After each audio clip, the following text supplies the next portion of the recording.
Turning Point with us is a senior pastor of Tabernacle of David and provincial pastor in the Redeemed Christian Church of God here in Nigeria, Pastor Kayode Pitan.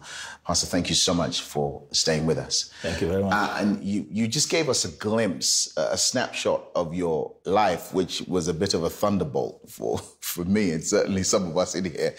Having been educated in the States, come back, set up a business in Nigeria in $3 million debt. You start going after God, end up in a seminary. A preacher says, you're the man, takes you into a church, hands over the church to you hurriedly, dies. The first thing you have to do as a young pastor is arrange his funeral.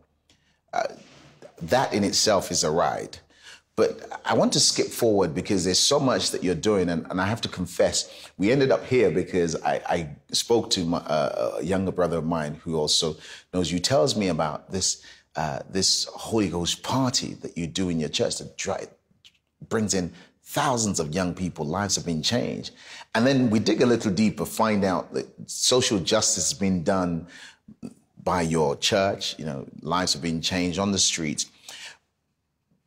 Before you get to that, what were some of the things that you remember from the early years of Kayode Pitan's ministry? Because, now we know you for building one of the most prestigious churches in the Redeemed Christian Church of God, which is what gave us the president, vice president, and all these things. But before that, what are some of the things you remember in your journey, the highs and the lows?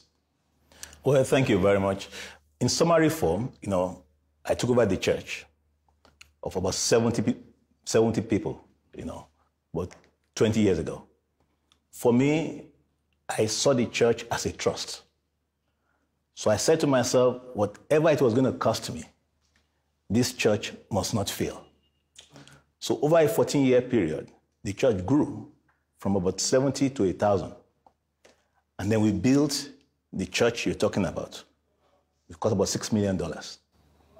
Now, so the church that you took over is the olive tree on Banana, the one that ended up on Banana Island, which is where the present vice president comes from. Yes. Crikey, talking about going from ashes to... So God helped us, So I combined pastoring the church with my job. So you were doing banking and full-time ministry. Exactly, at the same time.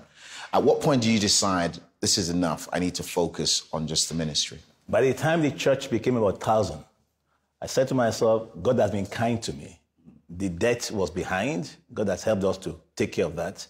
I had risen in my career to MD CEO of the bank where I was working. My bank merged with 8 other banks. I became a director of the new bank. So I put in my papers that now let me spend more time working for God, who had been gracious and kind to me over the years. Interestingly, I resigned to grow Olive Tree Parish. But a year afterwards, I was transferred to my current church, which is Tabernacle of David. Now, I gather Tabernacle of David grew from under 100 to now presently over 2,000. No, when I took over, the church was in crisis. The pastor had resigned. So I inherited a church of about 800 people. Right. Now we're over 3,000. Wow. As a church. So, by the way, I'm just going to say up front, anyone who can recover from $3 million debt needs to work. Please come and join us on CBN. But quickly, let's talk about the social work and the social justice. You're chairman of a non-governmental organization that the Redeemed Christian Church of God has, and also a charity in the UK that I discovered just before we spoke. I know very well. Tell us some of that, because many people, when they speak of you, they speak about finance, they speak about banking and pastoring, but their lives been changed outside of church. Yeah, thank you. I'm the chairman of the Habitation of Hope. It's an NGO set up by Pastor Mrs. Adeboye, the wife of the General Overseer of RCCG.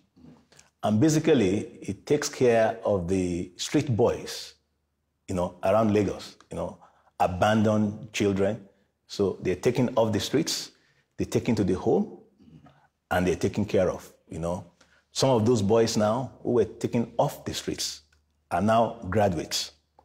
Many are in secondary schools. Major source of funding for that, really, is from Pastor Mrs. Folu Adeboye, But in my current parish, where I am now in Ajah, we have a village, Ikota village, not far from us. We do intervene medically, to give free medical services to the people, free eyeglasses to the people. And every Sunday, we feed about 200 people, and that we're trying to increase. And then we have a few of them on scholarship, about 30 of the young ones, this church actually pays for them to go to school. Yeah. Now, our time is almost up, but the first thing I heard about you was the Holy Ghost party. Thousands of young people coming in, lives have been turned around, people are giving their lives to Christ. Tell us briefly about that. We've got about a minute and a half. The Holy Ghost party started about 6 years ago when I was transferred to this new church. The people are a bit younger. I wanted to have, to create something that will make the young ones want to come to vigil and pray. So that was the reason behind the Holy Ghost party. We call it party to attract them. But it's 7 hours of praise, worship, Holy Communion, and sermons. But we make it very interesting for them. On the average now, we have about 4,000 people coming for a 7-hour prayer meeting. Wow. Which we term party. One final thing I wanted to ask you.